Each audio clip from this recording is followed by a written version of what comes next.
Hello there guys, and welcome back to another Forza Horizon 5 video on my channel. So as you can see, here we are in the Wuling Sunshine. This is the Series 4 Autumn Festival Playlist reward for 25 points. Another one of the brand new Chinese cars that are coming throughout Series 4. We've still got two to go, two MGs I know in spring in the car pass we have the MGX Power, and I think also in spring for 25 points of the festival playlist we have the MG3. So this is the second of four Chinese cars that are coming throughout this month. We've already had the Neo EP9 last week. This week is the 2013 Wuling Sunshine S.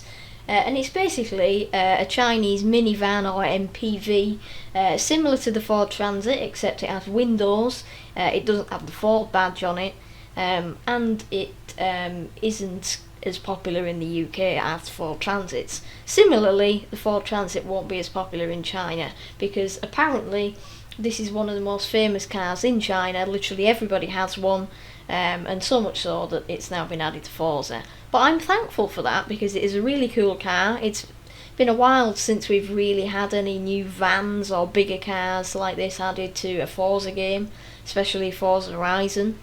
It's the first car like this that's been added to Horizon 5 that wasn't in the game at the start, and it's really cool to have another minivan bar the Ford Transit and the GMC Vandura that we can roam around in. So really cool. It also has some really cool customization, because as you can see here, it has got a Forza wide body. Yes, it doesn't look the best, however it just looks really cool. It looks really silly. We've got all these air intakes on it. It just makes the car, well, van, look absolutely stupid, and that's what I like about it.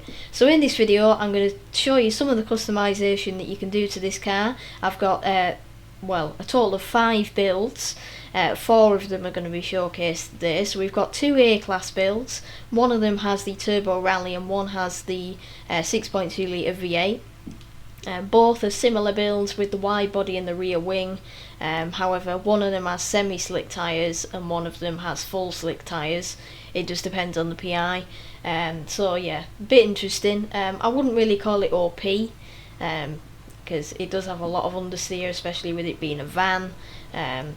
And yeah, putting tyres on it really increases the PI, because the stock tyres, I don't really know whether you can call them tyres.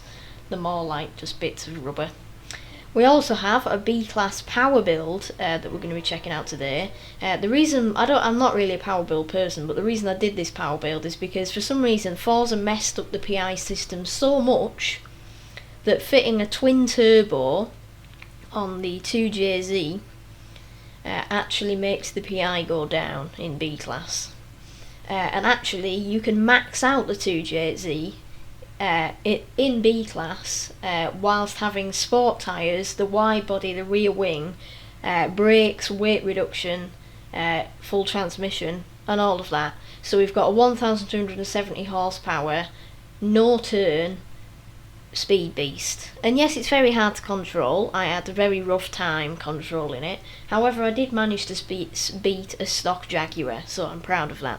And then we also have a drag build, because surprisingly it's actually quite good at drag racing. My build isn't OP at all. It's way off the Toyota Celica build that we did a few weeks ago. However, it's quite good, and it's also quite good at drifting. And again, it's quite hard to control. However, if you get the hang of it, it's a real world of fun. So hopefully you enjoyed this video. I'll take you through each of the little stages as we go along. So we're going to be starting off with the A-class build, and then we'll go to the B-class, and then to the drag, and then to the drift. So hopefully you enjoyed this video. So we'll start off with the A-class build, and just before we do, I'd like to say that all of the tunes featured in this video are shared under my gamertag Shylo 2017, and also this design was actually in a recommended. You know, when you get the recommended designs, when you click on find new designs, it was over to the right. I just thought it's pretty cool because it represents the Olympics, the Winter Olympics that are going on at the moment, so it's super cool. Big props to the guy that made this design. But without any further ado, let's get into today's video. Okay, so for our A-class build then, I actually took it onto Horizon Open Racing and raced it against some actual real people in Horizon 5. And after about 30 attempts of going in, out, and spawning in about 30 different sessions, I managed to find an A-class road racing. It genuinely did take that long. It took about 10 minutes to find an A-class road racing. They're usually quite popular, but apparently they didn't want me to find one. And I was just on the verge of giving up and taking it into Rivals when one popped up, so I suppose that's just the way to do it. So you'll see gameplay now of me against some real people, and you can clearly see that it's nowhere near OP. However, it's quite fun to drive, and it's competitive against the likes of mid-range OP cars, so average cars it can compete with and it can beat them. And in A-class with the V8 swap, I believe that's better than the Turbo Rally swap, I don't really know, but it is really cool, so hopefully you enjoy the gameplay of this race.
Okay, so moving over to the B-Class Power-build, I decided to take it to this random sprint road racing track that I selected.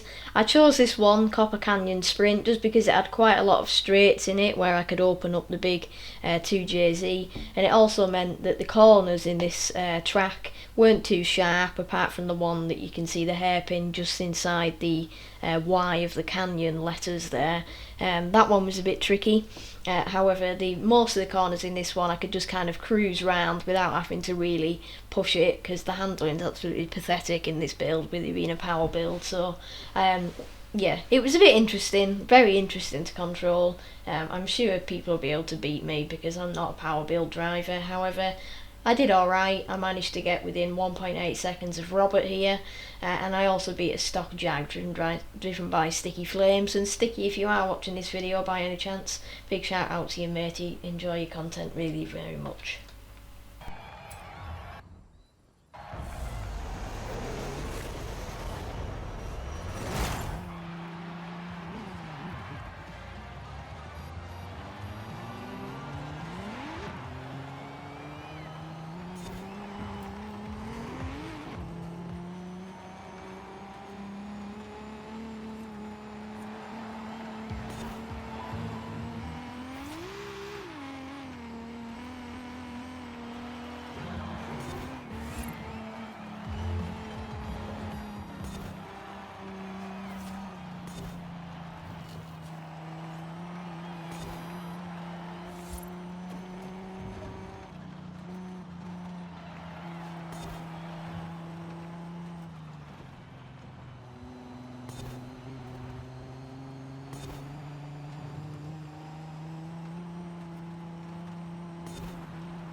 Okay, so moving over to our drag build now. All-wheel drive, wide body, racing 7.2 litre V8, all the necessities. We took it to the festival drag strip, the 0.6 mile drag strip, and also the full 1 mile aerodromo drag strip. I didn't bother with the Teotihuacan drag strip because it's pretty much the same length as the festival one, and it just kind of tests the same thing. And you will see from both of these clips that the acceleration, the initial launch, like 0 to 100, is really good. It beat the Celica on both of them. But once it got past that, the Celica was just off. It was just way lighter, way more efficient, and the Wuling just couldn't keep up. So the Wuling isn't really OP at drag racing, however it is really fast. And for a person who doesn't do drag racing very often, it really did surprise me how fast the Wuling actually was.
Okay then, so finally for our drift build we take it over to the surprise Cara S drift zone. My personal best here was 1,068,000 points.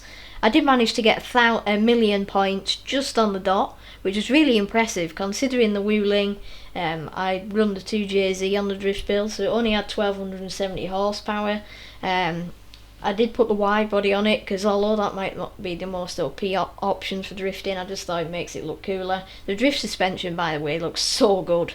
So Stunts builds with the Wuling are just, yeah, they are very good. Really good drift car actually. Obviously with the drag tyres there's no grip, which is the point, which does mean it's hard to control.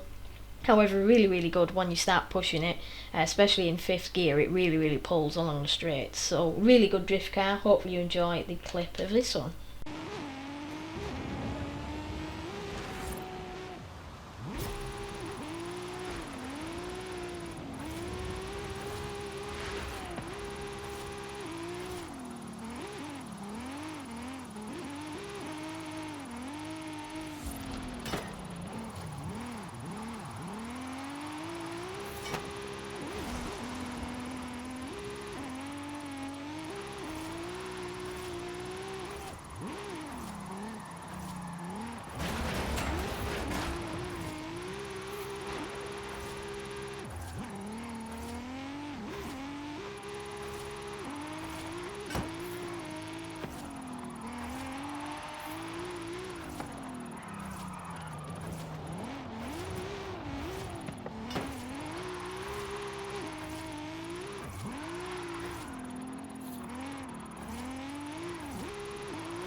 Okay guys, so thank you so much for watching this video. I hope you've enjoyed seeing me in the Wuling Sunshine, and I hope you enjoy, if you're using my tunes, testing it out for yourself in the various different aspects that you've seen in this video.